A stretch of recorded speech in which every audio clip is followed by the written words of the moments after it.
We missed your introduction for the recording. Sure, so I'll recap. So my name is Yeah. Parth Salva, and I'm from Mumbai, India. Let's see, I relocated here about 8 months ago from the San Francisco Bay Area, and the last 10 or 15 years or so I've been more so in the mindfulness, compassion, and community organizing space.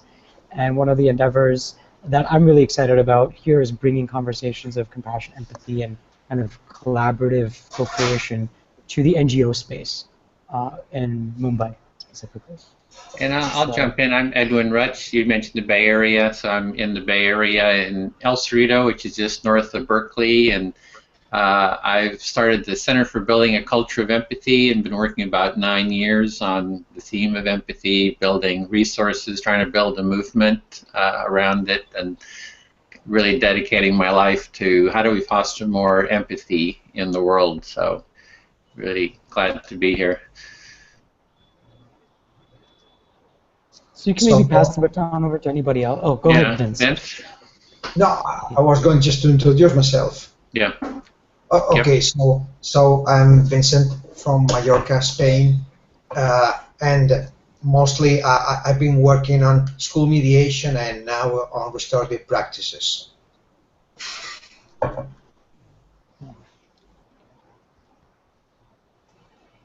So Crystal, would you like to go next, and then we can have Catherine? Oh yes, sorry. Hello, my name is Crystal. I live on the Gold Coast of Australia. I've been researching and writing about empathy for about almost 20 years. I run a website called The Universal Empath, and my main interests are family, relationships, empathy in the workplace. So yes, thank you.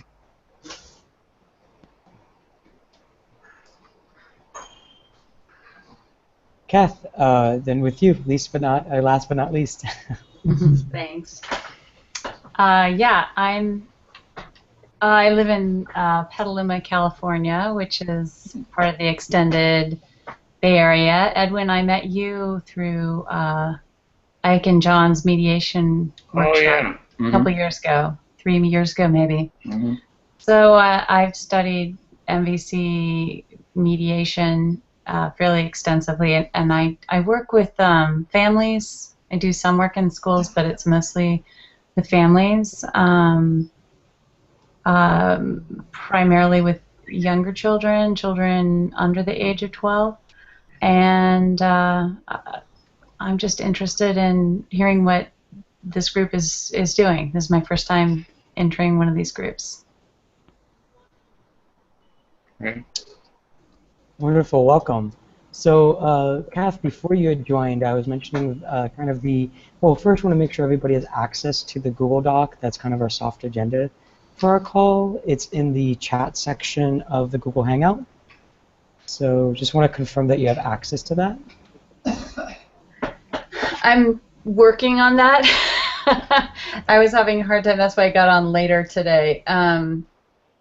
I might be able to get it on this other device that I'm looking at the moment. So if I can get that up and running, yes, I will. If not, I'll do my best with that, not having that in front of me.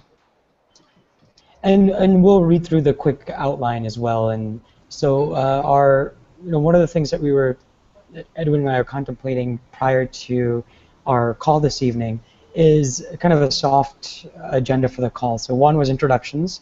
Second is to actually go through an exercise. So there's a lot of exercises and tools in everybody's toolkit. We have MVC, we've got folks in various empathy spaces. One was to do actually an exercise based on human-centered design, something that we've done in one of our previous calls, and this is my third call being here, so which I thought was really valuable for us.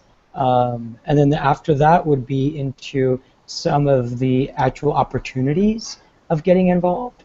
So one of the things that we've been exploring in at least the last several calls that I've been on is, it's wonderful we get to know each other, we get to learn about each other, go through an actual exercise to deepen our experience of empathy, and what are some really cool ways that we can connect. But then also, how do we translate that into action? And what are some possible projects that we can either plug into or we can create So that was the soft agenda. And so if there's anything else that anybody else would like to add, please feel free. I think we started a little bit late, but we should be complete in about an hour. And what we've created so far should take about 45 minutes. So we do have about 10-15 minutes left over for anything else anybody wants to add.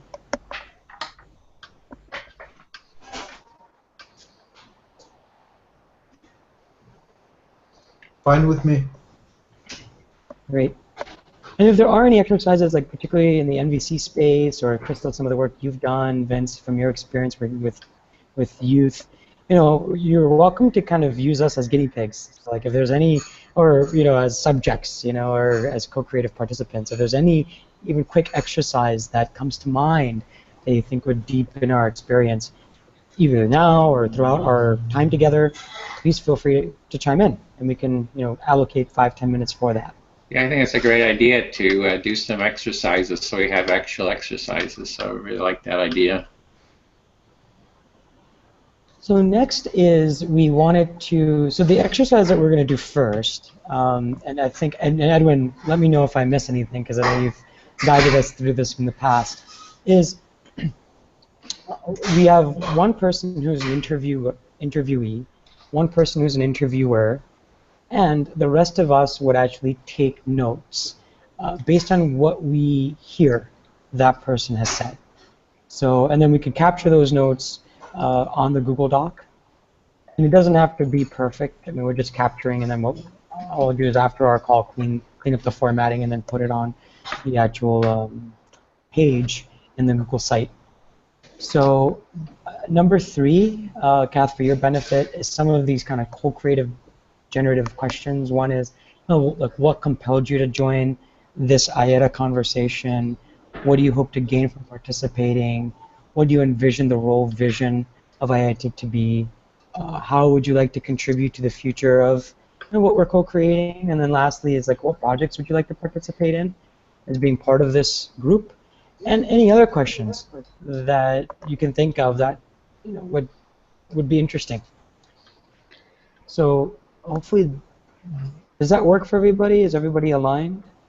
The interviews work. I could just show quickly the human-centered design model as kind of an introduction to that. Would that work? So I just showed it on the screen here. So this is the human-centered design model. And you can find this on the website here. There's a description of the human-centered design.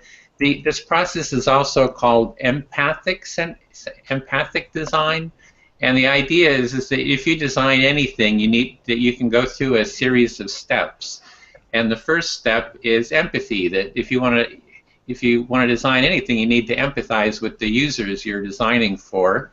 So observe and listen to problems or solutions without preconceptions. Then to define the problem based on the evidence of the observation. Then there's ideate, which is generate a lot of ideas and potential solutions to define the problem. That's just brainstorming. Creating quick, rapid prototypes. So you really learn through creating a prototype, and then you test your prototype, and then empathize with the feedback. And so this mutual interviewing that we've been doing is the empathy mode of the human-centered design process. So we're really trying to find out what are our needs, so that with that material we document that, and we can go into these other steps of really using this as a tool set to design the organization and any projects we want to do together. And unfortunately, as I mentioned, I have a toothache. I have a dental appointment in 30 minutes, so this might be a good time for me to bow out. I'll leave this. I think I'll just turn my camera and stuff off, and the whole space should keep running. So I apologize for having to bow out, but I do have this terrible toothache that I got to deal with. So hope you feel better. Yeah, thank you. Thanks for hosting and holding the space, Parth. So, bye all. Thank you, everyone. Hope you feel better.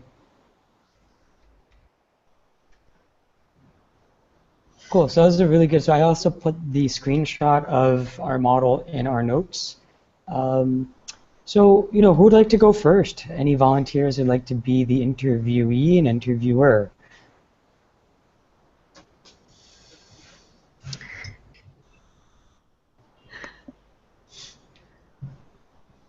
Hoping somebody else is going to put their hand up.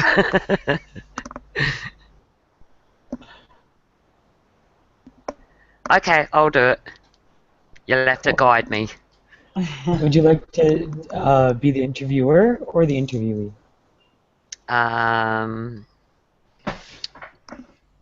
I'll be the viewer. Great. And who would you like to interview? We'll put the choice. Or who would like to volunteer to interview? Be interviewed. I'll do it. Great. So I'm going to see if I can take some notes here. Vincent, I think you can access the doc queue if there's anything that we missed. So we're going to keep time. Actually, let's do this. I don't mind taking notes. And Vincent, if we could keep time. So we're going to do 5 minutes each. Okay. And maybe at 4 minutes, if you can give a 1 minute warning. Yeah. Cool. So with that, Crystal, begin whenever you like. So am I asking questions based on the empathic-centered design? Yes, so there's some... Or just the questions that we originally had up? Where is it? Mostly the questions that we... So you can use those questions as a guideline, but you can ask anything else that you think would... Okay. Anything else, yeah.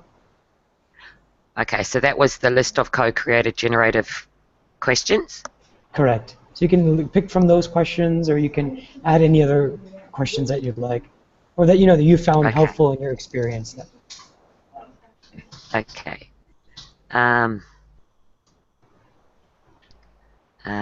Sorry, I'm just reading through the questions. Okay, I'll start with the first one, Kath. What compelled you to join IETA conversation today or tonight? I think you're in daytime over there. Yeah.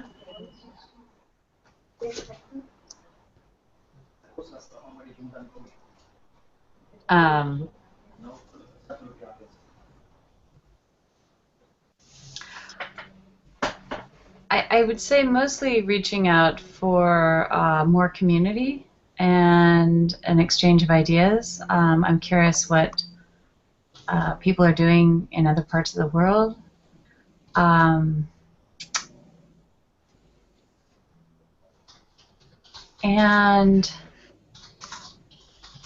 I don't know, I was just inspired based on maybe having had a nice connection 3 years ago with Edwin. In regards to empathy in the community, what are you like? Is there something specific that you're actually wanting to achieve there or participate in? Yeah, well, I'm really intrigued with bringing empathy into school curriculum at an earlier age through high school. I'd love to see that integrated into, quote unquote, special education processes as well. It's something I have a particular interest in, both the challenges and the gifts in special education. And I've done some work with groups in schools and in coaching, and yeah, I felt I had something both to contribute, but also feel like I want more information to know more about what other people are doing, what's out there. So sharing of information for sure. In regards to exchanging ideas, around the world, are you wanting to connect with what other people are doing so that, you know, we can bring that together and share that through like the medium that you specialize in, seeing what other cultures or other communities around the world are doing? Definitely. That that seems really important at this juncture.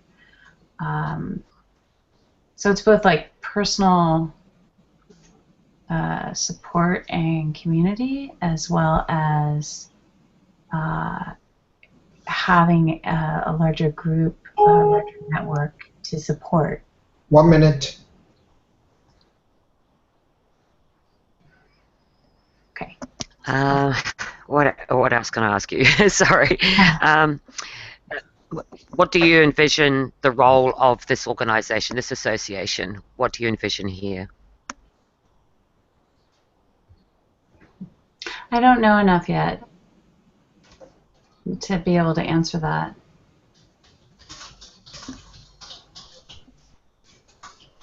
And what about for yourself? How could you contribute with your skill base that you've gathered over the years? Oh, well, I feel like I could contribute a lot with, you know, both prenatal through, you know, teen years, definitely, with groups, but also with individuals. I do a lot of work with parents. So I just have a lot of, I don't know, empirical data and experience. It's time. Sorry. No problem. Thank you.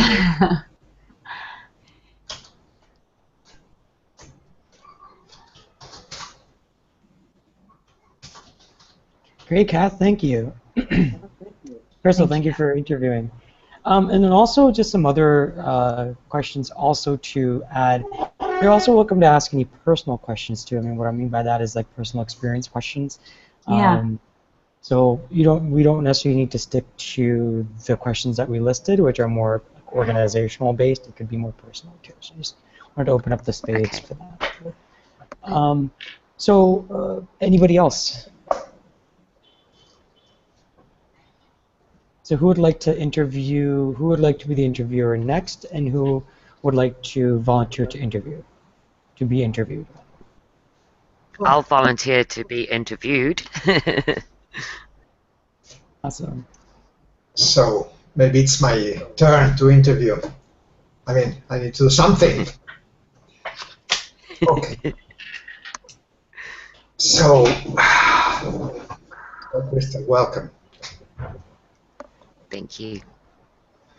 So, Crystal, tell me a bit more about what you do. You mentioned you take care of a website and do other stuff for 20 years or over 20 years. Tell me more about what you do regarding my I come to where I am based on personal experience with empathy and how it affected my life and my relationships with my parents, my husband, siblings, just about everybody. And I was curious. I was curious, how did, you know, I needed to understand empathy because I just found exchanges of energy between people that I know, even strangers, was really impacting my life. And that's where I really set about personal research and documenting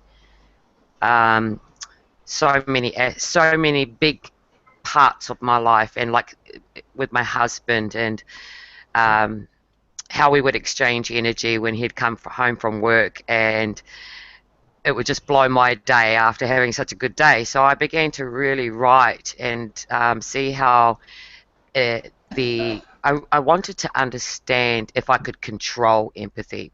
So as I began to write and document hundreds of articles, I began to share that with people through my website, and found that people from all walks of life had empathy, but didn't know how to control it, didn't know how to harness it. So that's where I really started from and built it from there.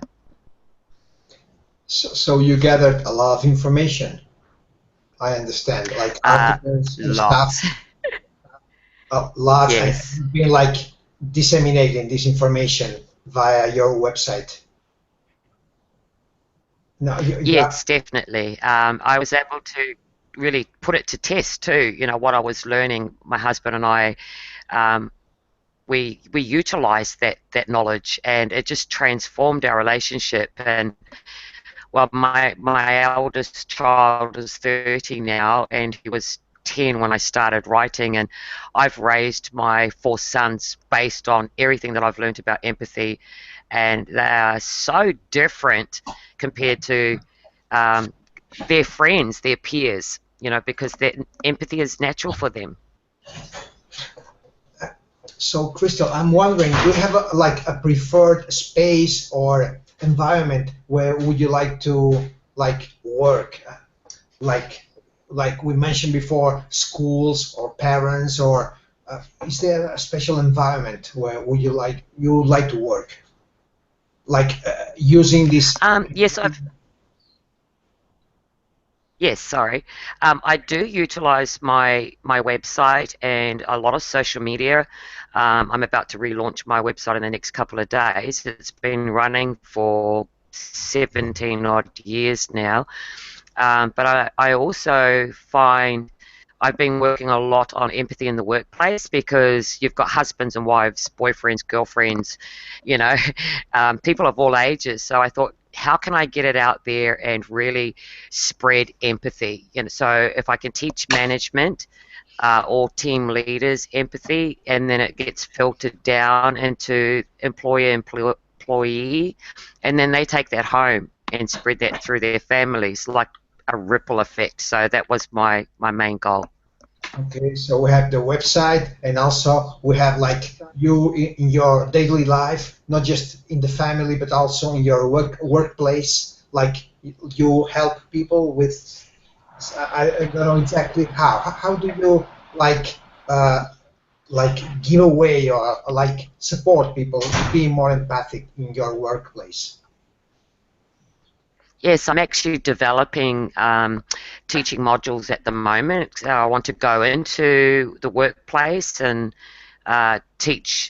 deliver those empathy uh, lessons, and I actually am focusing to get it certified workshops in Australia, so that team leaders, supervisors, managers, foremen, they can actually be certified with empathy.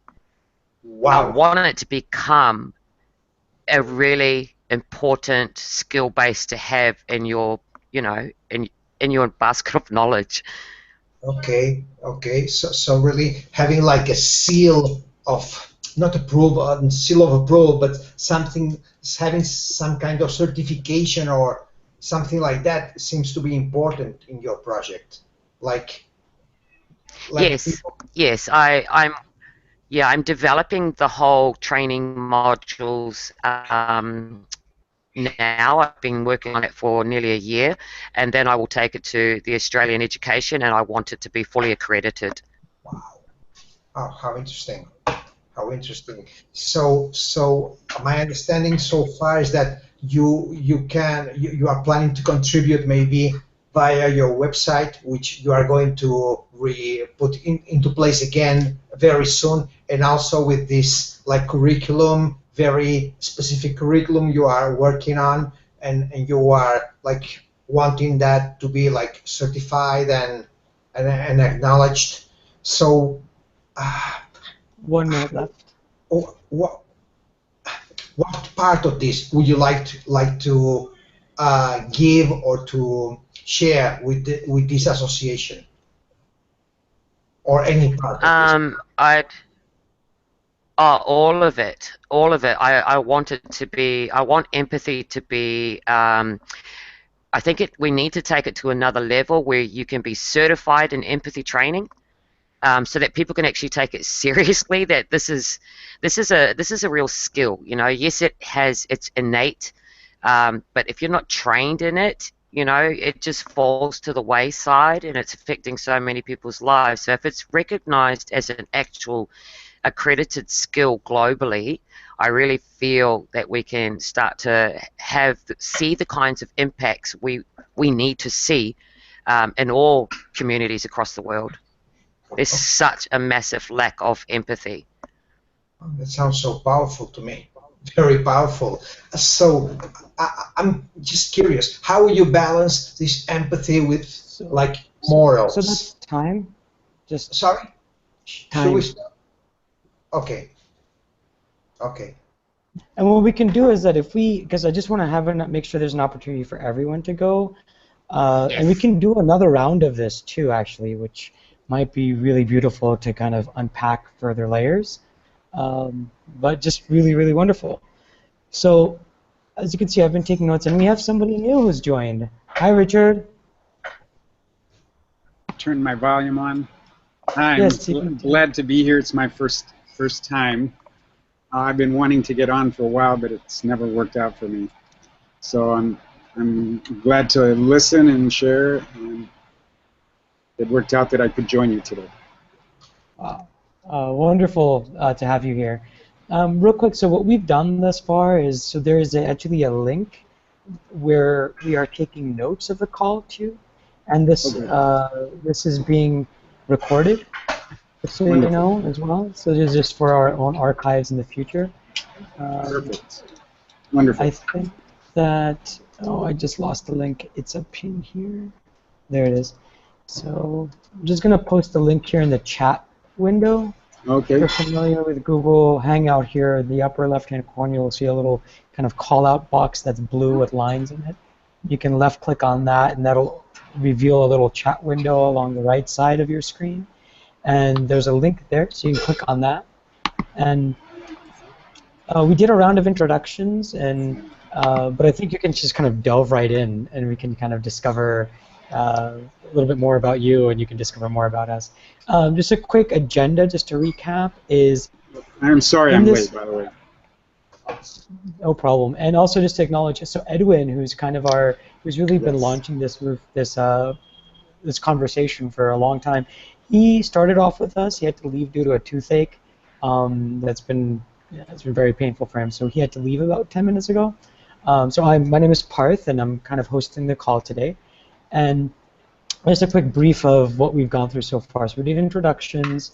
In the Google Doc, if you take a moment, there's a model for empathic-centered design. So we wanted to actually go through an activity or an exercise of instilling and deepening the experience of empathy. So real recap is part of the empathic-centered design is the first stage of empathy, which is what we're all engaging in right now to build these bridges of understanding. One is when you're creating any kind of product or service is to observe and listen to the problem or situation without preconceptions. And then next is define the problem based on the evidence of the observations. The third is ideate, generate many ideas for potential solutions to the defined problems, brainstorming, which I'm hoping we can get to that stage at least in our call today.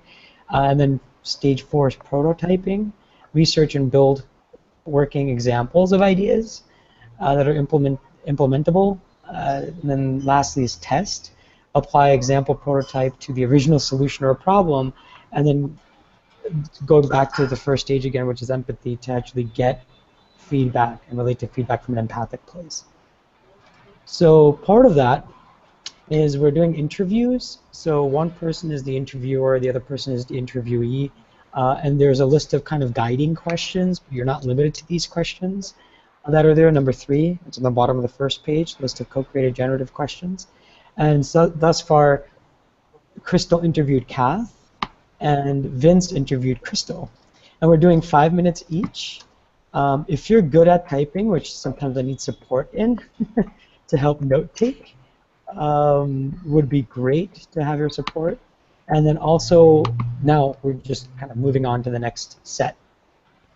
And I really want to have an opportunity where each person gets to be on both sides of the conversation. And so, awesome. So Yeah, who'd like to go next? I'm trying to find where I don't mind.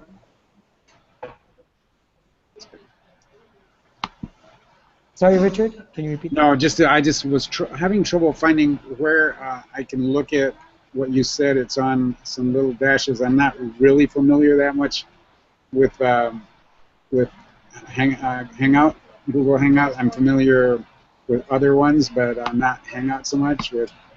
Um, where is the little lines that where do I find the text that you said? I'm sorry. Sure. So roll over your mouse onto the main screen. Mm-hmm. And if you roll over to the main screen, there is a little blue call-out box. On the upper left corner, you should see the word Google. And then directly to the left of it, there's a blue call-out box. There should be a number of icons that present themselves. Do you see that? So it's little squares. Little squares, yeah. It's the first square that's blue. Okay, so go ahead and left-click on that. It's not the My Accounts. I don't want to take time with the group, so I'll experiment, and if I have trouble, I'll ask you. Sure, absolutely. Right. I mean, you're welcome to keep going. I don't want to keep everyone folded. All right. Nope. So who'd like to go next? Who'd like to be the next pair? And then we just need to have somebody else, one person take notes, one person keep time. I can take notes. Great, thank you, Crystal. So I can volunteer to interview. I can interview Vincent. Interview you. Okay, so Vincent, first question is, so is this the first Hangout that you've been on with everybody? No, I was in another one with Edwin a few weeks ago, and that was it. And how did your journey? Say that again. Sure. So you were in Google Hangout with Edwin a couple of weeks ago, right? Yes. And more of a personal question, how did your journey into the discovery of empathy, or the experience of empathy specifically, begin? Well, I've been working in education for ages, and I used to be this kind of guy who thought that I'm a psychologist, so I'm going to say something shameful.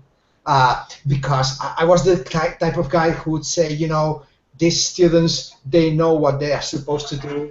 If they're not doing, they need to have their consequences. I don't know, this kind of discourse. I used to have this kind of discourse a lot. And then, for some reason, they asked me to design a peer mediation training, which I thought, okay, that's okay, let's do it. And then I saw things starting to change. And I saw people starting to listen to each other, and I started realizing that people sometimes they just act wrong because they don't know better, or they are not aware that they are causing pain to other people. And I went digging, and I had the good luck of finding Dominic Barter, and I did some restorative circles training with him. And that really changed my perspective completely. And so now I'm a convert. Can you say more about how your perspective changed? How was it before, and then how has it evolved? How it changed? Yeah, well, I would say slowly, but once I started, I think it was the restorative circles thing. I don't know. I saw myself in a circle, and I realized that I don't know. I just noticed things happening. It's like once you're there, you feel that things happen, and people who really looked like bad. I don't know. They're not so. They're like you. They are like you. So I don't know. In a way, it was like an emotional change, but also it was a lot about like a cognitive change. I understood that people are, I don't know, sometimes are unaware, what I said, unaware of the pain they may be causing, or they just don't know better. They just don't know.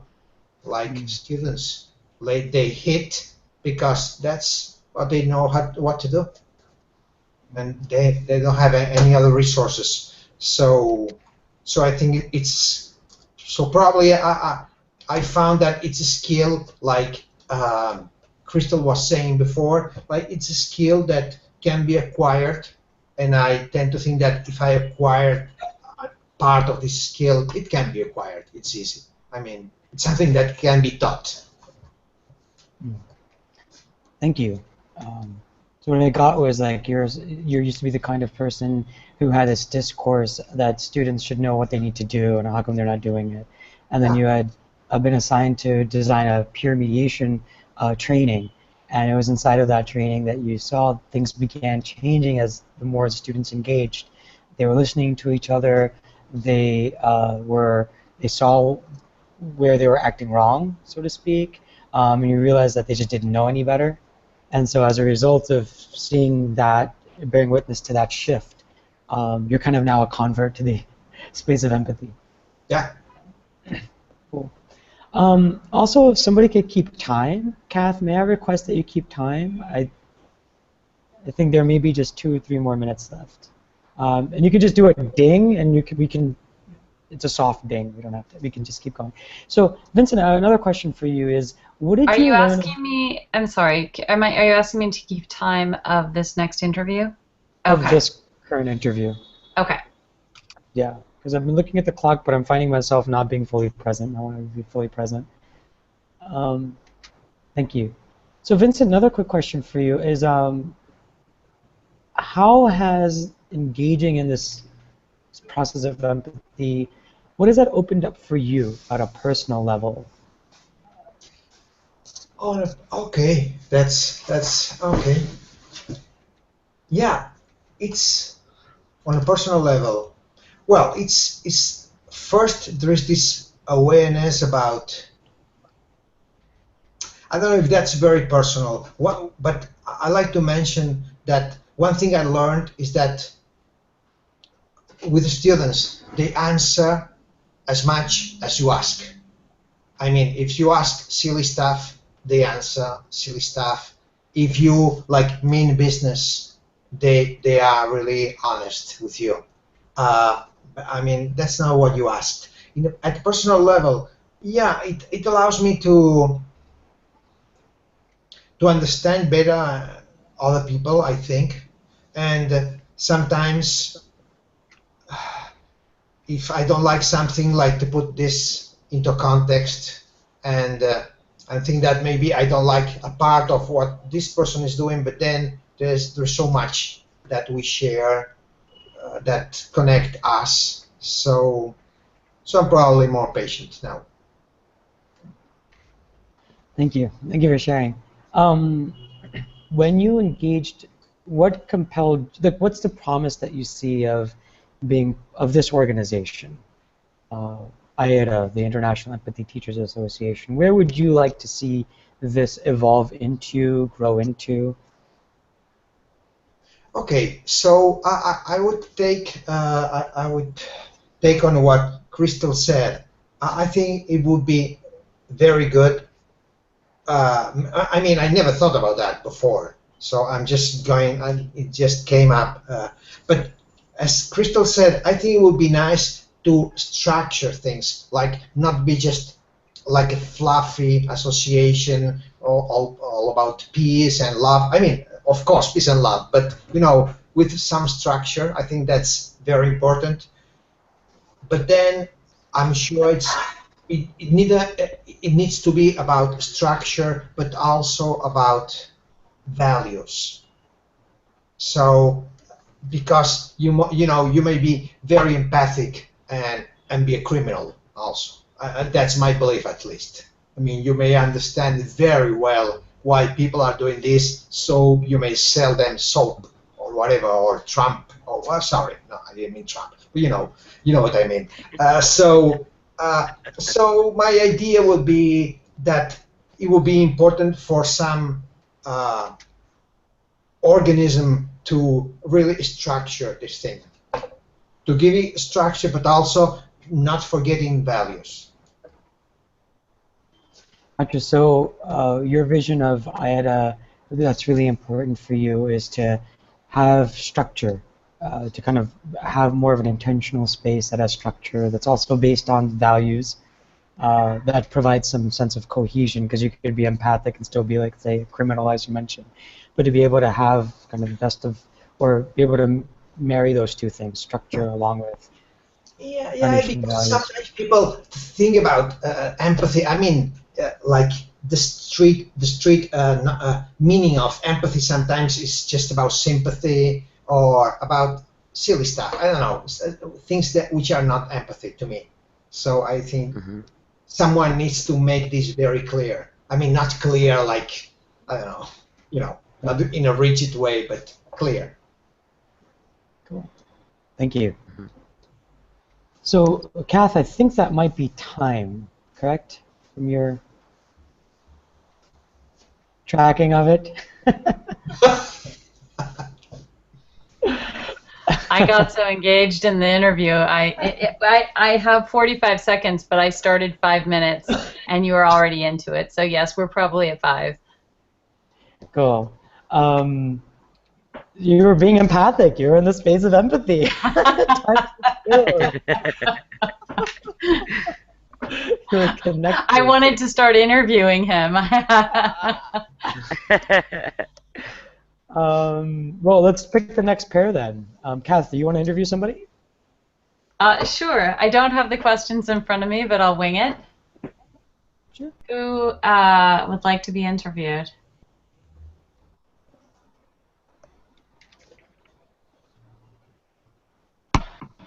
Who hasn't gone? I'm sorry.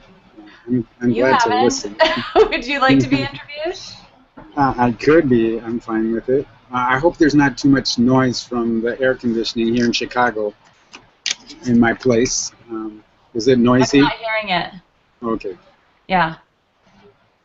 And that's why I'm using earphones too. But yeah, I'm glad to talk, but I like to listen. But I'm glad to share. I'm glad to answer questions and talk. Yeah. So- Great. Well, So I'll keep time. Okay. Crystal, if you don't mind continuing to type, that would be great. That's fine. Cool. Thank you. so I think my first question would be along the lines of organizationally, just what brought you here today, and how do you see your curiosity or your involvement in this particular organization? So I'm involved in several organizations that where empathy is part of the goal. One is working with youth, and it's called Play for Peace, and it's an organization that seeks to bring young people and children from different cultures together, and in places of conflict to try to change the whole dynamic of conflict. And the idea is if you can start early using experiential games and initiatives, you can get people to change their worldview as they become adults. And so that's empathy that you're wanting to help them develop, and compassion, which I think is what I think makes the difference happen, so that a salesperson can have empathy, but they don't have compassion, because they don't have the best interest of the other person in mind. The other is I'm part of the motivational interviewing network of trainers, and motivational interviewing is an approach that we use to help people actually change behavior. But in order to do that and be effective interviewer or provider of motivational interviewing, you really have to have empathy. In fact, the research shows that that's what makes a good provider, is having empathy. And so how do you help people develop that is the question. And I think actually learning the skill and practicing it actually is one way to do it. But some As an people are, interviewer. yeah, as an interviewer, just some of the core skills and the spirit that's required for that, I think is very useful. So since I'm part of those two groups, working with young people, working with educators, with counselors, with teachers, with people, I've come to see that we really, and just in life, empathy is so critical. And like mentioned earlier, the whole issue of the lack of that in politics sometimes reminds us how serious this can be if we don't help people develop this skill, right? Right. I mean, I'm agreeing with everything that everyone said before me. Yeah, no, I mean, sounds like it's very much a part of your life in your work with youth and in interviewing. So you coach other people to interview through what you call motivational interviewing? Yes, and it's really some of the skills that you're using right now with me, which is reflecting what I just said. Putting yourself in my position so that, and that it helps the person think and move ahead in their thought process. Sure. Yeah. I'm wanting to stay somewhat on task, but I'm really curious about the games. So I'm wondering if that feels an appropriate question to ask. Like, what kind of games do you find most engaging, and how does that how does that work into what you're doing, and potentially how you could see that being a part of this organization even? Right. So experiential education is a whole field. So there's an association of experiential education. They actually were the ones that founded Play for Peace 20 years ago or so, or some of the members of that association. And so the kind of games are really cooperative games where there's winners and winners and not winners and losers. And the whole goal is to help people experience togetherness, team building, laughter, to just get in the frame of mind where people can look beyond the divisions that society has placed, especially for children and young people, be it around race, religion, ethnic group, cultural differences, any differences of any sort. So that's so we use different games. I'd be glad to share the games we use. Play for Peace. It's happy to share. Anyone interested, I'd be glad to pass that on to people.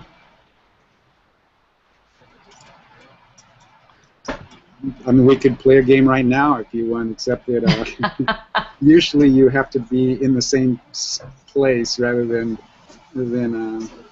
in different parts of the world at the same time.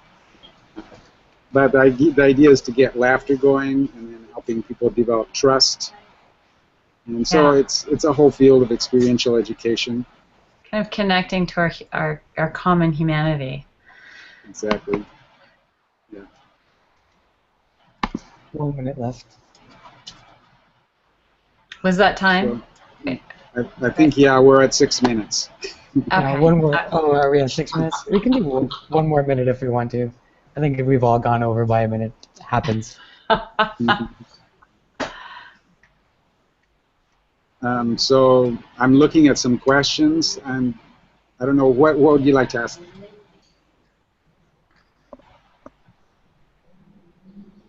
Are you asking me at the moment? What would you like me to answer? Any other question, or? I would love to have a question, and I don't. Okay, so there's these questions for the generative questions that I'm looking at from the screen here? Oh yeah, is there one you're inspired to answer? Well, I'd like to maybe I'd like to contribute, but I'd like to also receive some help in helping develop ways of developing empathy. So just some of the contributors earlier talked about a whole curriculum. I'd love to see that. I'd be glad to share what I do or what we do to help with this, like the games, like I mentioned. Also, just how motivational interviewing. I mean, just the skill that the heart set and the mindset that's required to do motivational interviewing really requires that. And so, just it's really about like anything else, practicing how you can actually be in a mindset where, like, reflective listening mindset is really one where you're going to tell a person back what the way they must be feeling about whatever they're talking about. And so I'd be glad to share, anything I have. So. Cool. Yeah. And that's time. Okay. Thank you. Thank you. Thank you. So I think I'm the only one left. So Richard, or anybody would like to interview me. Okay, I'd be glad to. So, and you are Parth Savia? Parth. And I guess the first question from the co-created generative questions that I have are, well, why did you join? What compelled you to join this association and join this conversation? So first thing is I would say there's two major responses. One is that I've known Edwin for many years. We have actually never really met, but I knew that when he started this conversation about 3 or 4 years ago, actively, even on social media, I thought it was really compelling because over the last several years, I'm noticing a lot of trends. A lot of my work is in kind of community organizing, NGO, nonprofit work. And you're working with youth. I've been a life coach for many years, that kind of thing, and also a business owner. But I've noticed that there's a conversation for happiness, and there's a conversation for compassion. And then the last several years living in the Bay Area, now I'm in Mumbai, India, but mindfulness in schools has been a big thing. But empathy as an actual like point toolable modality is missing. And so I recognize that empathy fills a really big void to some extent, because compassion, in many Buddhist circles or Jain circles, or they talk about compassion, even various kind of interfaith circles that I've been in. So compassion, okay. Kindness, okay. That's something we do, random acts of kindness events and things like that. Mindfulness, along with some mindfulness techniques and meditation and things like that. But actual empathy, like the ability to cultivate the capacity and expand the capacity to understand another's pain and to utilize that part of one's decision-making process as a institution, I don't want to say institution like that way, but as a modality, as a clear modality, is missing. Kind of coattailing on what Crystal was mentioning, which is something I really resonate with, is, being part of this conversation, I see bringing the conversation and the cultivation of empathy available in so many different spaces, in the space of business and organizational dynamics, in the space of community cultivation, in the space of families that work, how parents and their kids and parents within each other and kids, like how we can actually dialogue from an empathic place as a family.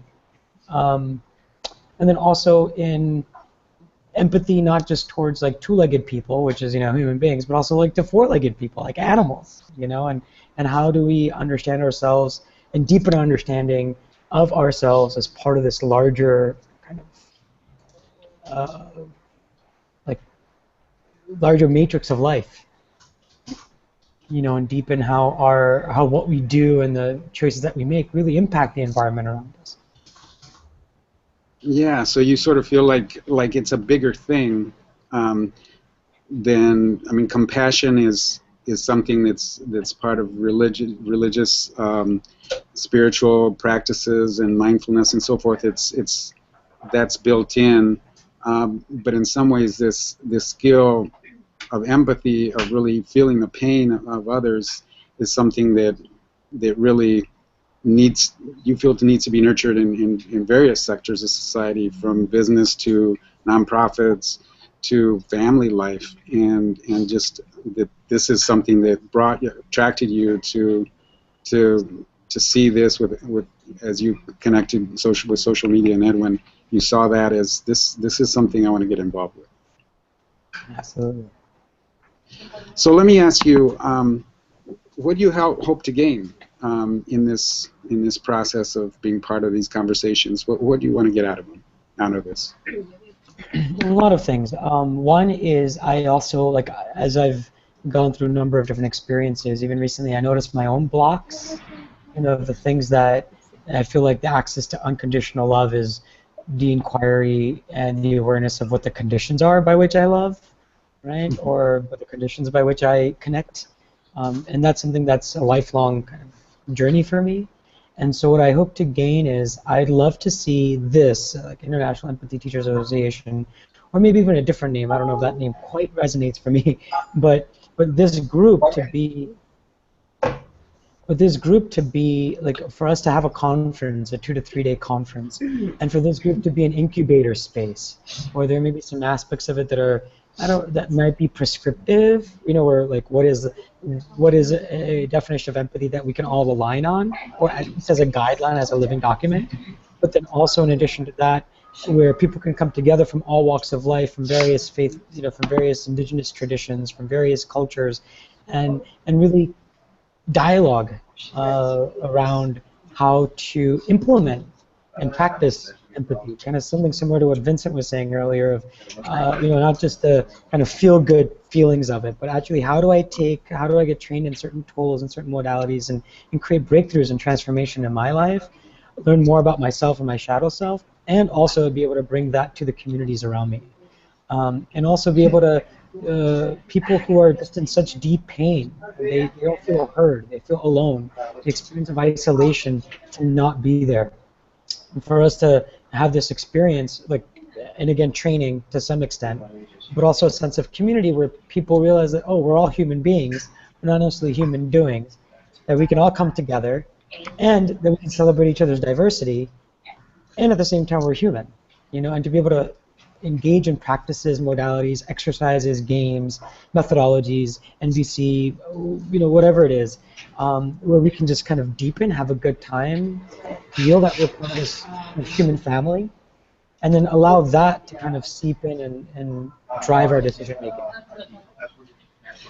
Yeah, so it's almost like it's like it could be a conference, but it's also a place, a community that gathers internationally, where we can see ourselves in a different light, and so you see it could play various roles for yourself, but for also others. Since you're very empathic in the way you look at the world, even the four-legged creatures are ones that really we need to recognize. And so you're the kind of person who sees, who actually feels beyond, what others might do normally, and something you think that really needs to be spread. And so a conference would be a place to do that. A community that gathers like this is a place, and so that's sort of what I got from what you were saying. Well, it's time.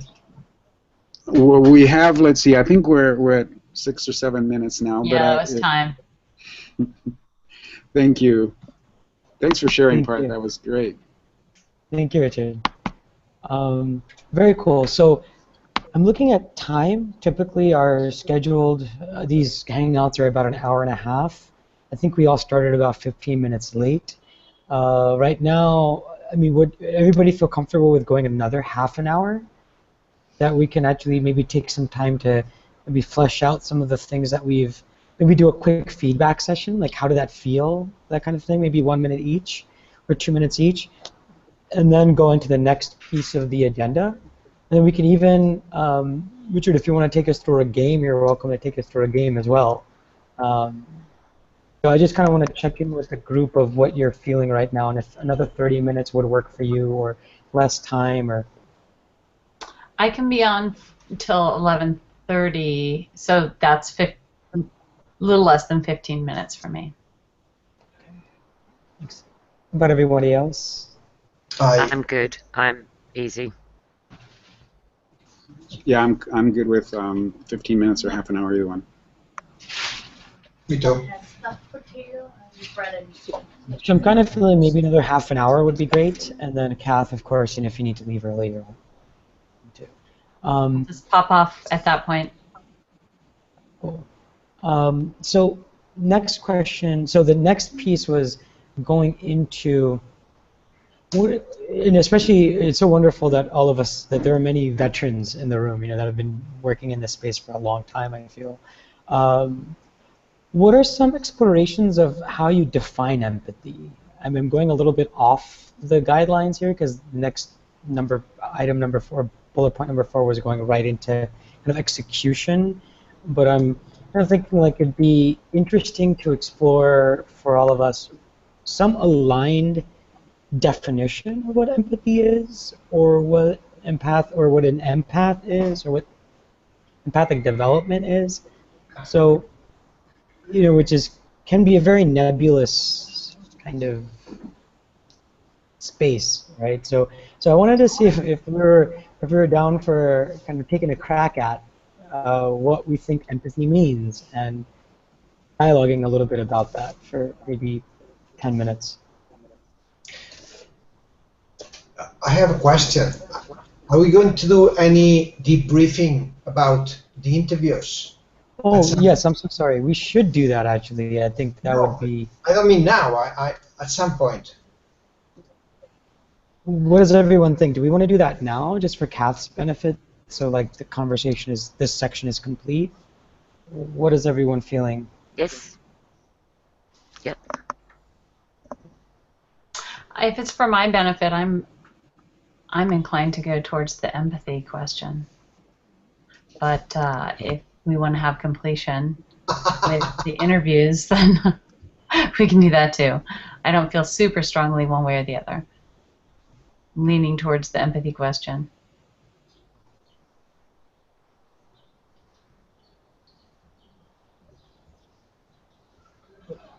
Richard, Crystal, thoughts?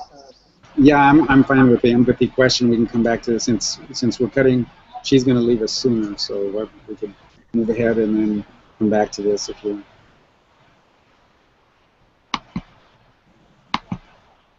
Great. So I'm kind of feeling the energy wants to move towards the empathy question. Let's do that. I'm happy to take notes also, Crystal, so you can really kind of be present in the conversation too. So any, kind of popcorn style, anything that anybody would like to kind of start us off with?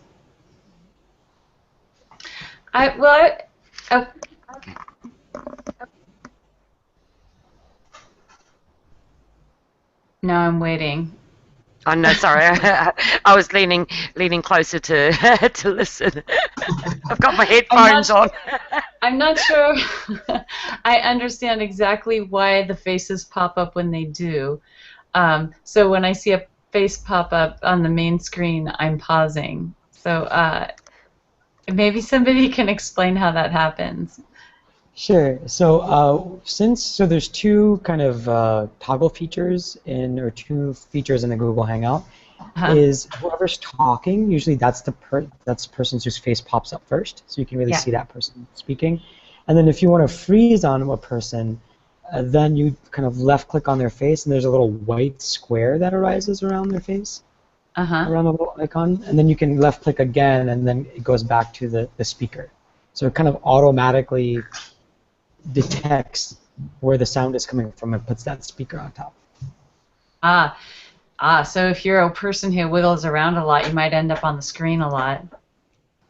If you don't put yourself on mute. Yes.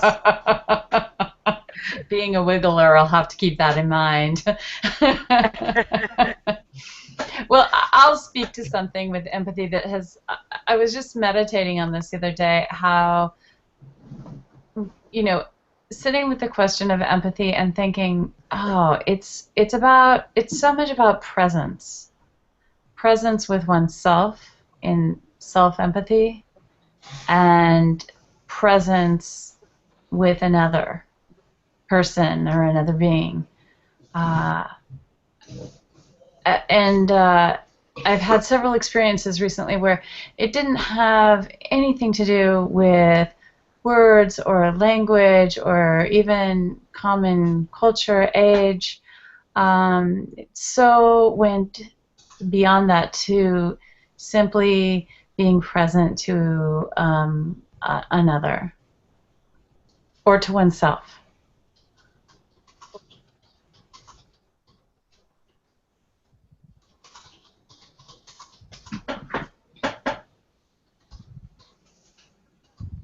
That's beautiful.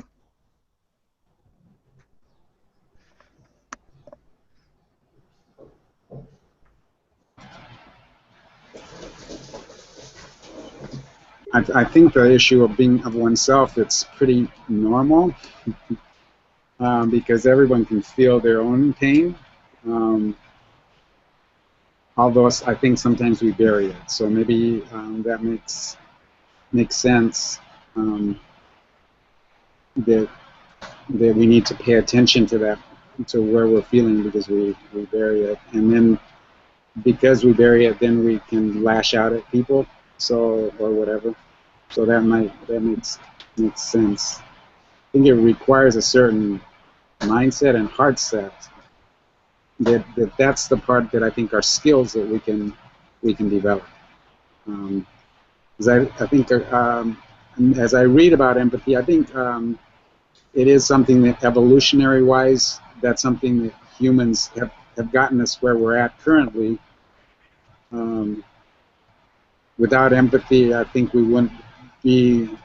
We're social creatures, and we have to have that, or especially since babies are born, they require all our attention.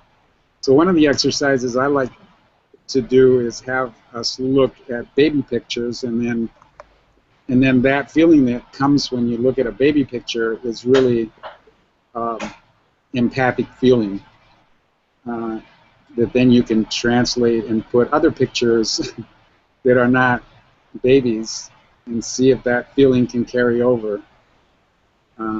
Maybe the people that you really have problems identifying with. Who knows? I don't know if that's a valuable exercise, but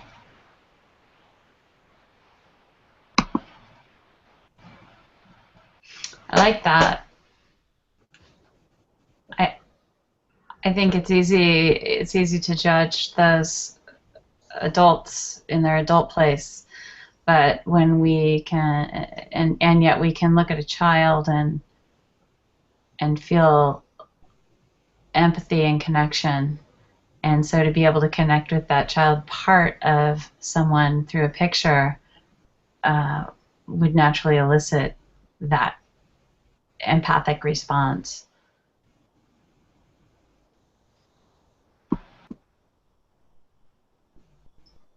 yeah, others. So I love the the exercise, Richard. I think maybe we can even do that on our call. We might just have enough time to do that. And I think for me, empathy, the E in empathy is also E in experience. So I really like I really resonate with, Kath, what you said about being present to oneself and present to others, and cultivating an ability to connect with another's experience. And I think empathy is a bi-directional. Like, at least it's been for me, it's very bi-directional. So if I'm empathic to myself, and I see this sometimes in a lot of activist circles where people are empathic to others, but they're not maybe empathic to oneself, you know. And so I feel like it's not necessarily just kind of a one-way going out flow. I think it's kind of like this inner flow and outer flow. So it's like mirrors and windows, where you have this ability to connect with another's experience, and then also as a result of that, discover the the connection to one's own personal experience. I remember just a quick share is, so one of the spaces and modalities that I've been very actively kind of engaged in is there's an organization called Landmark Education. Some of you may have heard of it. So they do they have all these different courses. In their second course, which is called the advanced course, we actually do this exercise called being with. So you're actually standing in front of somebody and you're just looking into their eyes and you're just being with them. And what's interesting, for 3 minutes can seem like such a long time when you're just looking into someone's eyes and just connecting with them. And a bunch of things come up, you know, people start smiling. At least for me, I would speak in the eye voice. You know, initially I'll start smiling and I'll start doing whatever it is that I do that prevents me from connecting with others. And then after all that stuff has kind of dissipated, it's like, oh, there's another minute left. Okay.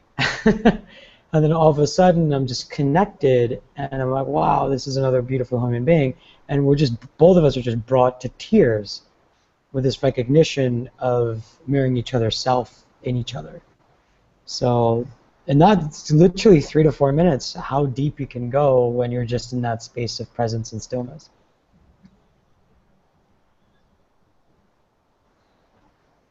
That's empathy for me. Hey, for myself, there are different levels of empathy.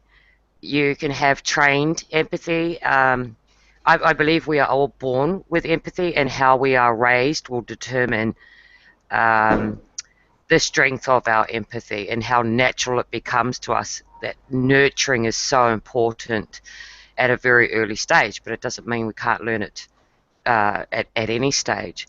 I know for me, empathy is on a natural level. It's about sensing without really having to have obvious clues, about sensing another person's energy, another person's truth, and that can really guide you on connecting on a deeper level.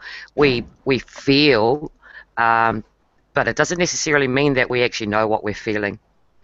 You know, to me, I'm actually working on a family tree of emotions and determining what each emotion connects to. And through life, to me, that's what we're here for. We're here to evolve, and if we don't acknowledge that which we feel, we stay held in that space. So until we acknowledge each emotion that life delivers to us, can we move forward? And as we acknowledge and move forward from that emotion, we naturally just sense that in other people. We're just attracted to that because we've had that experience, and that's what, you know, opens up that pathway to connect with humans, with animals, with the forests, with the water, with the energy of the rain. And so for me, it's about really digging deeper to acknowledge our experience with energy, with emotions, with people, and go deeper into that so that it becomes natural, like a part of breathing. You don't even have to think about your empathic exchange. It's just a part of who you are naturally.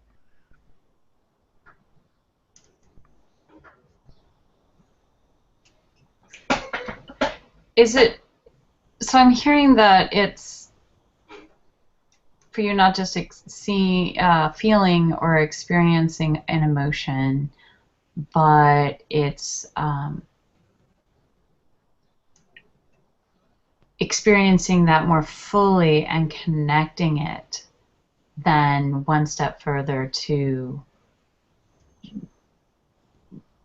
a desire, a wish, a need, a value. And that for you that's an empathic. When you said the family tree of feelings, what did you mean by that? Sorry, could you ask that question again? Yeah, well, I was trying to understand the family tree of feelings. Oh, yes, you know, like how you have like a grandparent. You have a grandmother and a grandfather, and to me there are a hierarchy of emotions. Say like love would be a higher emotion, and beneath that are emotions that are of less intensity. Like I'm I wish I had my papers in front of me so I could actually read out some of them too. But like if you've got hate, that's a very powerful emotion. It's got really deep energy in it that can really just freeze a person.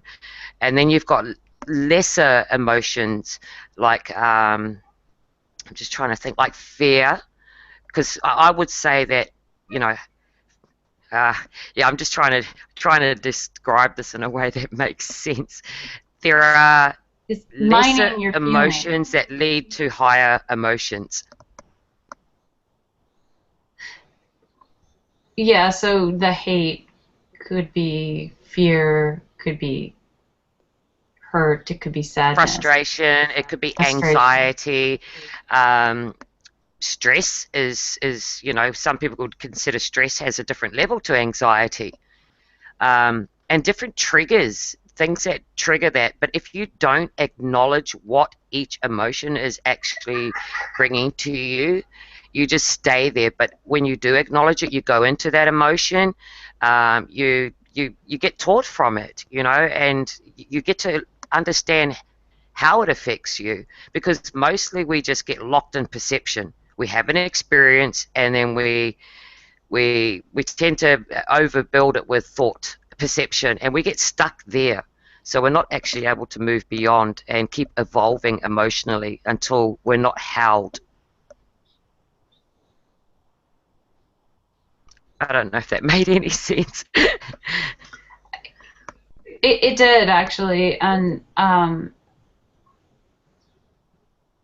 it's the nuance of our feeling. I also find, in addition to the nuance of feeling, or maybe deeper feeling that's connected to that, there's where is it in our bodies? I do a lot of somatic work, and oftentimes the first place a feeling, I guess maybe the first place is we feel a feeling in our body, even before we can attach a name or a definition to it. So by exploring the subtleties of feelings, I see that as a parallel or a similar activity, maybe coming from a different direction, but very similar.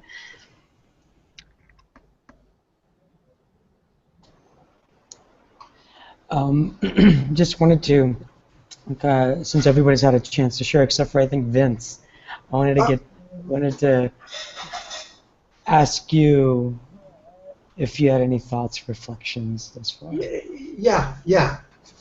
Briefly, yeah.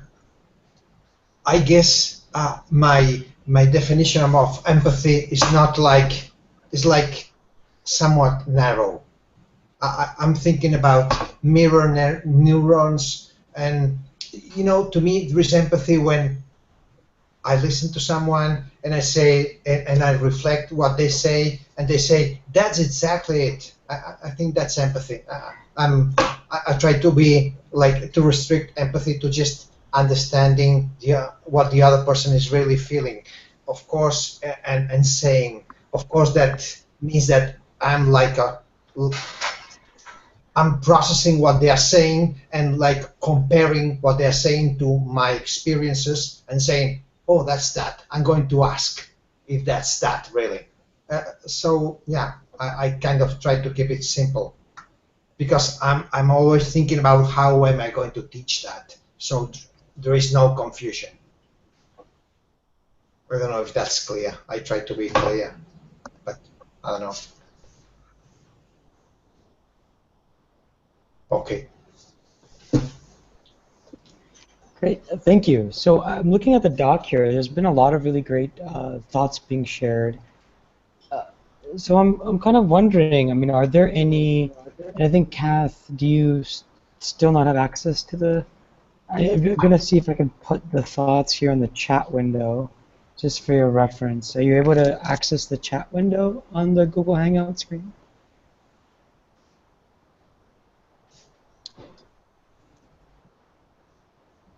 Hopefully you are. So the way I found it is it's Yes. over on it's on the left rather than the right, the blue. Yeah. So Kathy, you haven't been able to get that? I got it now. Okay. Yeah.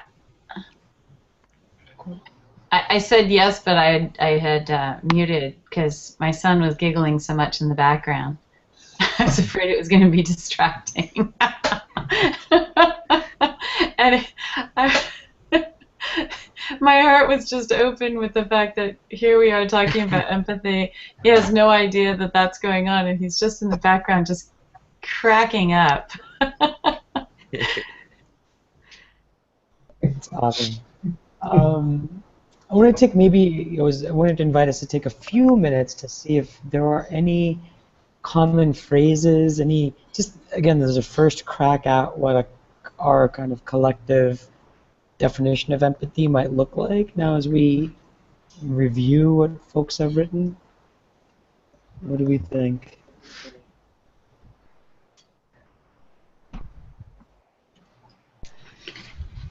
I mean, I like the ideas. For instance, that you mentioned part that it's empathy is in a way mirrors and windows. That's sort of that metaphoric thought, idea that it gives you combination of both mirrors and windows is sort of an interesting way of looking at it. And then Crystal, I like it's part of what we are naturally and sensing. That's something that's not necessarily those clues that are of energy and truths that you get from just getting from people without actually having them say it.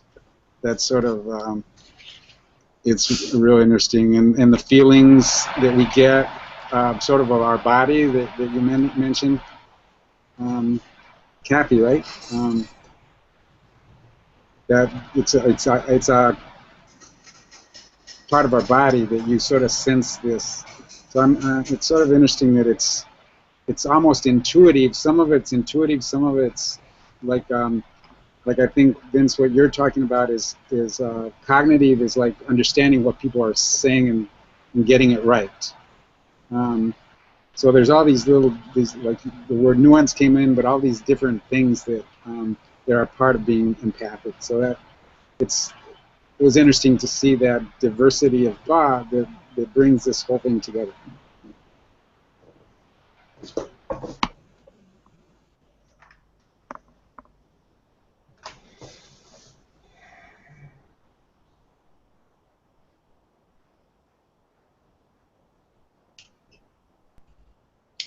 I lost track of time again. I gotta go. Bye, y'all. Bye, Kath. Thank you for joining us. Hopefully you can join us next time as well. Thank you, Kath.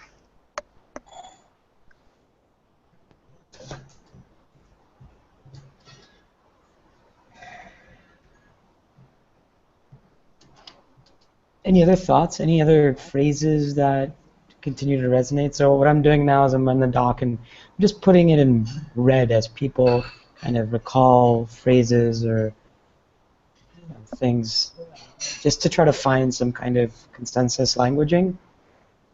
Yeah, I listening to Vince earlier on saying that I think it is really important that we actually we work on a definition of empathy, because I know every place has its purpose, like science, and I'm interested in the neurons, Vince. I'm also interested in other perceptions, like because I come from an Indigenous culture of New Zealand, and empathy is very much a part of our culture.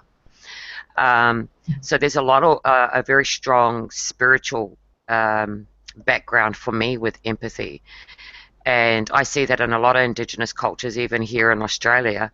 And I'm sure any of you that have worked with different cultures, you'll see there is an empathy connection that's quite quite natural within the family unit there. So I would really love for us to be able to continue to work and structure a definition of empathy, because I think that's it's the foundation, isn't it? And without a strong foundation, the association is nothing.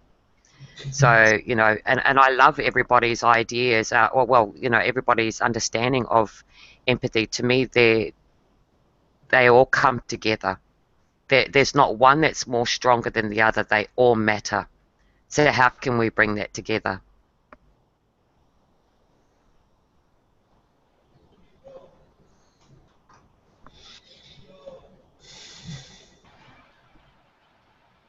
Yeah, good thoughts there. How do we bring it together? All these ideas and nuances of what it means, and so that we can have, if we don't define it well, like you say, we can't help develop it as well, right? We need to have an understanding of what it is, or what aspects of it we want to help nurture. And maybe some people's personality, they have it easier to get one kind than another, right? Or they, like you say, they've raised and that's been nurtured in their culture. And so then those of us who haven't had that kind of cultural upbringing, how do we develop it? And so that would be interesting.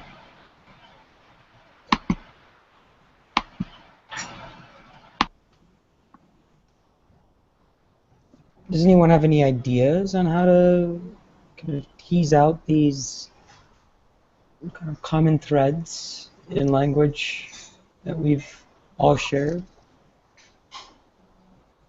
Well, I think that Crystal said it very clearly when she said that there are different levels of empathy.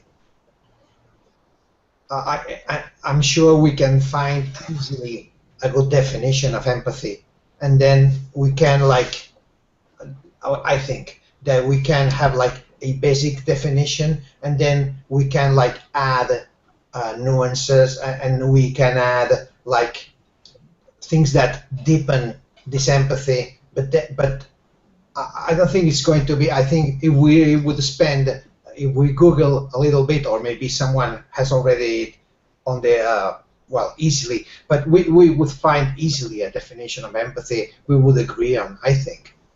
But then we need to differentiate what's like something basic from what's like more depth in empathy, I think. But I don't think it should be very difficult.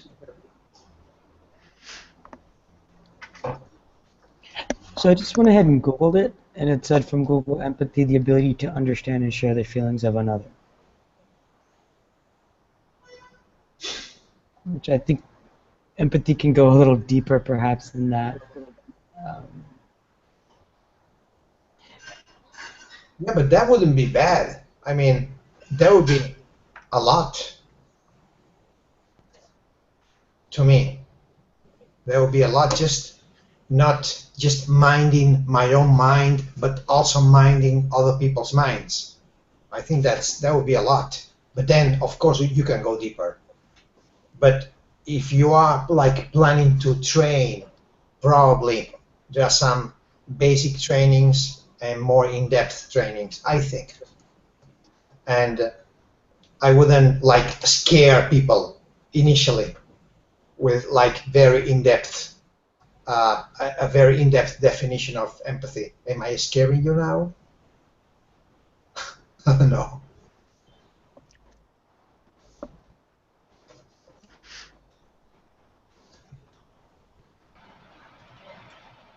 Yeah, I think that's where Crystal's contribution of where emotions and feelings come in and go deep, because she talks of, if I can put, from what I heard you say, it's other people's energy, it's other people's truth, it's acknowledging, you know, sensing things in a deeper way, and feelings are feelings are hard to put in words, right? And so there's some basic feelings, like fear and joy.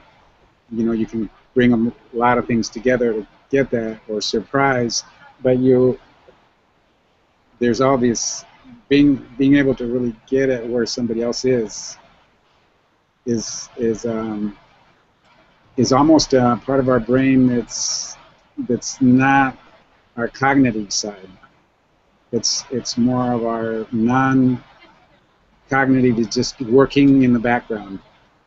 And so when we're trying to train people in something that normally works in the background, then it has to bring it up to the thought process, and then it gets muddled in our cognitive, trying to understand it and putting words to it, which is good, but it's complicated.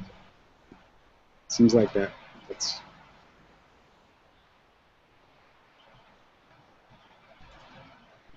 It is complex. It is complex, trying to understand yourself, let alone trying to understand somebody else. Because there are just so many emotions and so many different levels to emotions. And you've got to have life experience, no matter what it is. You've got to have life experience to be confronted with our emotions. So, I wrote a definition of empathy some years ago, which I'll just read it out here. Empathy, the noun, the ability to sense or understand emotion or emotions from another person, animal, inanimate objects, incorporating stimulation to any and or all of the senses, including a sixth sense, without verbally being told and or without obvious visual clues. 2, the ability to be sensitive and receptive to outside emotional stimuli. The adjective is empathic or empathetic, and the verb is to empathize. So I do agree with what you shared, Richard and Vince, about simplifying it. It's really important for us to be able to reach the masses with the whole KISS principle. We must keep it simple because but I will challenge that also. I've had my website up for many years, and when I first put it out there, I thought, gosh, how am I going to write this so that I can resonate with as many people as possible? And in the end, I decided to just write it from Crystal. I don't have degrees in psychology or counseling, and I'm just going to write it as a person who lives and breathes empathy and how it's affected my life. And I was absolutely inundated from the moment I released my first report on empathy globally, with just thousands of people emailing me. And I would spend 16 hours a day responding to each and every single person, because that's empathy, isn't it? You can tell if it's an automated email. So, and then I realized then I was getting emails from people from so many different kinds of religions. There wasn't one religion that was, empathy was biased to. There wasn't a single profession that empathy was biased to. I was getting emails from young youth, teenagers, right through to great-grandparents, and everybody in between. So empathy taught me that it has no prejudice, it does not judge, and it is not biased. So, that to me is a big way that we can just get out there is just, let's just do the work. Let's structure some, good foundations here and put them into place. Let's do the work and get it out there and spread that. And I think it's really important that we try to put something together where it is like a global certification, a global accreditation, where people really do take empathy seriously. This is a life skill. This is a family skill. This is career changing, career enhancing. Yeah, so I think it's something that we can really, really, we need this so desperately in our time. Empathy needs to boom. So Crystal, can I invite you to take the definition that you came up with, and I've Yes, crafted certainly. what you just shared. If you could put that in the Google Doc, there's Absolutely. a definition of empathy, and kind of what I've been hearing from a composite, or is it just very rudimentary attempt as a composite of what we've all said, is now the ability to understand and share the feelings of another, the recognition of another's feelings, emotions, and experience. the capacity to reflect back another's experience in a way that leaves another understood. It's a bidirectional process. Some terms that I think I heard people share. And then, Crystal, maybe if you could put your definition there underneath this, and let's see if there's any way to put this together. Yes, I've put that there. So, Crystal, I have a question. Is that all right? And then you mentioned that the idea that there's a sixth sense that's involved, but also you mentioned that it's empathy that does not rely on nonverbal or verbal communication. So that's interesting to me because I rely a lot on nonverbal communication to really get at what people are feeling, and so if I don't have that, and maybe I don't have that sixth sense as well. At least I'm not aware of it. So I'm curious about that you mentioned. Yes, as I mentioned, we're all born with empathy, well, the majority of us are, and how we are raised will, often determine how that empathy is nurtured. So where it becomes quite a natural state of empathizing with another person,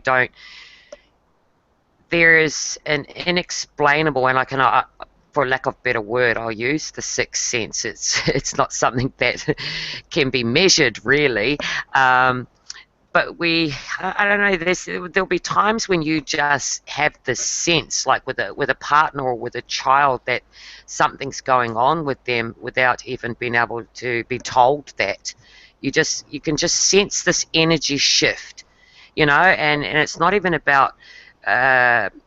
There's no body clues, there's no spoken clues, it's just you can sense the shift of energy, and that's what connects us empathically. So there are different levels of empathy. There is the trained empathy, where we can be trained to verbal clues, listening skills, but then there is it moves up. The more that you become aware of the empathy, you don't need any clues whatsoever. I could sense, the phone conversation you have with an uncle or an aunt that's overseas, and you can sense down the phone line something's going on. It's just that, yeah. There are different levels, and I'd really like to. I have written a lot about these different levels, but I would like to refine it in a way that we can all work with that, and realize that there's, it's like kindergarten, and working your way all the way up to university, the different levels of empathy. So just wanted to represent what a juicy conversation. There's so many beautiful thoughts that are being shared. Just represents, I do a quick time check. I think we're about to officially complete in about 5 minutes. So we have some possibilities. We could go a little extra. We could go into feedback of our interviewer experience, and then also wanted to check in with people about our next call and when that's happening, and then also maybe if it feels called to anybody to facilitate the next call. And one of the structures that like Edwin and I were thinking about is when you're on the facilitating side, it's an opportunity for empathy. It's there's so many spaces that you go through when you're on the call, and you're like, okay, now there's only 2 of us. The call's officially started. Let go, all right? So it kind of, I don't know, all of a sudden the moment you just kind of let go and start laughing, people start coming on the call. It's like just this energetics of it all, right? So we wanted to kind of build in an opportunity for empathy in terms of the facilitation of us and all of our other global friends who aren't with us. So that's kind of the last piece. But so just a quick time check, everyone. I think we're about 4 or 5 minutes for the official closing of our call. What is everyone feeling like called to move on to next conversation?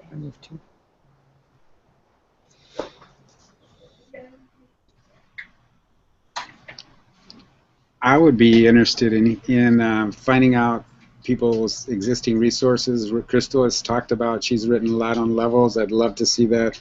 Other people have ideas that it'd be great to, if willing, to get that. I'd be glad to share what little I can contribute.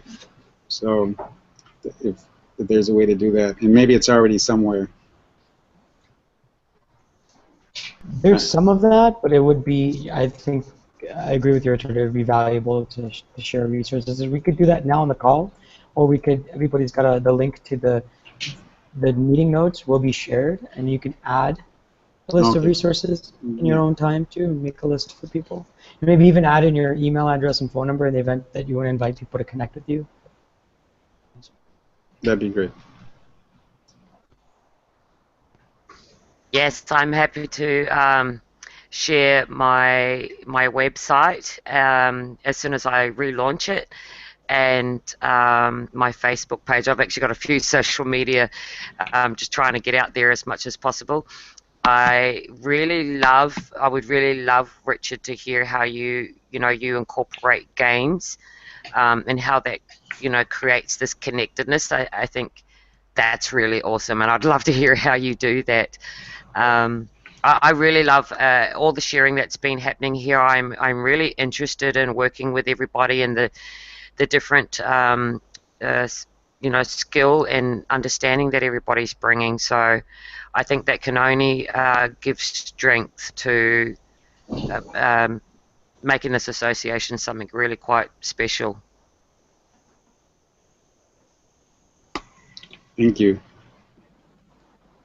Yeah, so I also agree that it's interesting that we were like a small bunch, but I mean a small group, but even with this small group, I'm sure there is a lot to share. I mean, like you mentioned this motivational interviewing, for example, with which you are practicing. I don't know, so many things. I think that maybe at some point we should think about I don't know, some kind of unconference, some kind of way of like meeting many people together. Well, yeah, I'm thinking about many people together who could like break out in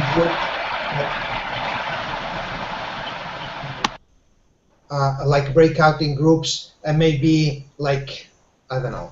It's just like a crazy idea about maybe devoting like a longer time with more people like coming and going.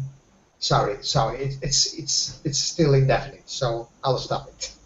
So but I have some idea about sharing and maybe stopping at some themes and just joining people who want to talk about one theme, other people who want to talk about other themes, and then like debriefing or like putting things in common. But I don't know. Sorry, I'm at this time. Maybe I shouldn't talk about things so complicated. Well, I think actually on that note, Vince, I think a lot of people would definitely resonate with what you're mentioning in terms of like having breakout groups. And I just posted something on the group chat here. So there is something happening tomorrow. It's a online co-designing our school empathy culture. There's a sign-up page.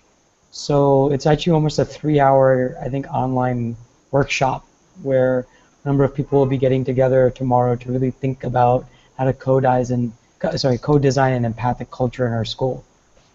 So that's one breakout group that's already existing. This is more of Edwin's project. As IETA, like ourselves, we have not yet come up with breakout groups, and I think there's been probably about 9 of these hangouts. Some people come frequently, some people have only been on one of these and shared their thoughts, and all of that's been captured. So I definitely resonate with you. I think that there's a pull, and the more that people are sharing, like I too would love to learn more about, Crystal, your work, about motivational interviewing and about empathic games, Richard, from your work. I'm also a facilitator for an organization called Generation Waking Up, works with a lot of college students around developing empathy. And there's actually a 3-day process for young people, usually during freshman orientation, kind of set them up in a mindset that they're not alone. So there's a lot of resource sharing that's possible.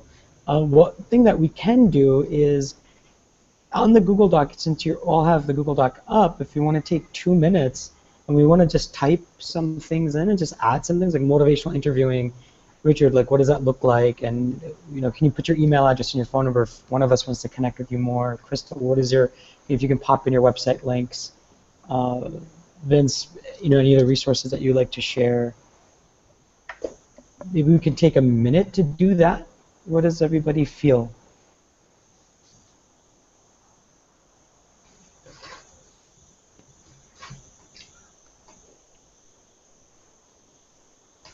I'll leave Yeah, the bottom. I'll Where do be you want glad us to to. put the email? Sorry. Should we share on the chat window or on the document? Document would be great, actually, because then I Okay. can copy paste this and put it in the main notes.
If you could put your names next to it too, so Richard, I see you typing. If you want to just put like Richard and then colon and then what your thoughts are.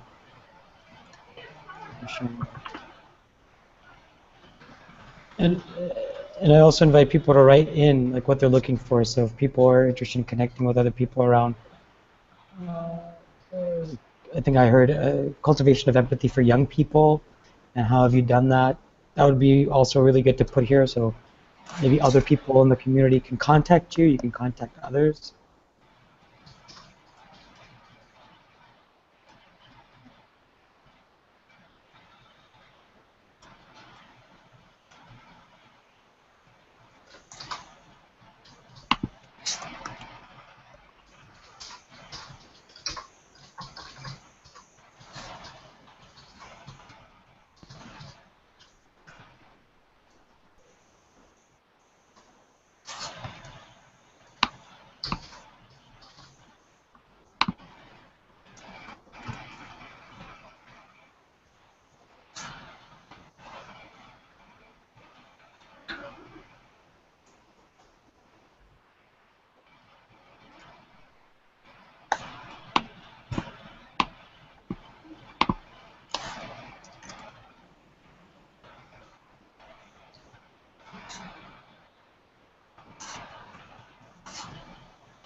So I've added my stuff. Are we doing anything else?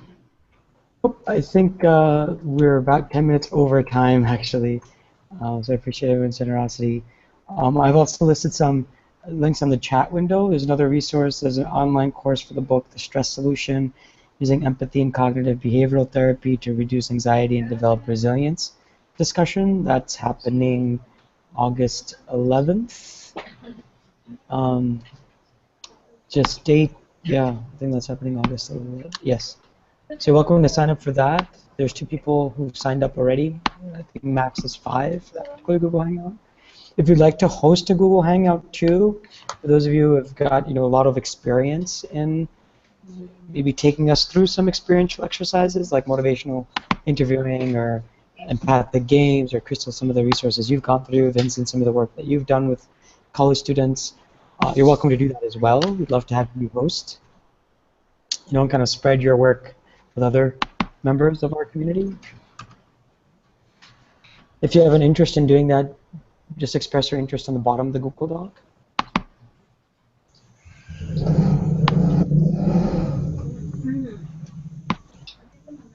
And then that's all. I just like to take a minute just to really thank everybody for being on the call, and really appreciate all the ideas that have been generated. For those of you first time on the call, thank you so much for coming. We hope that you can join us during our next subsequent calls, and we can build on this definition of empathy that will be carried on to the next call as well. Like, this is really a co-creative generative space. So just really thank you so much. Thank you. Thank you. Nice meeting everyone. Yeah, thank you, Parth. You did a great work meeting everybody too, and I will definitely be participating in many more. I really love this. Thank you. Thank you, everyone. Thank you. Bye. Thank you. Bye-bye. Bye. Take care. Bye. Bye-bye.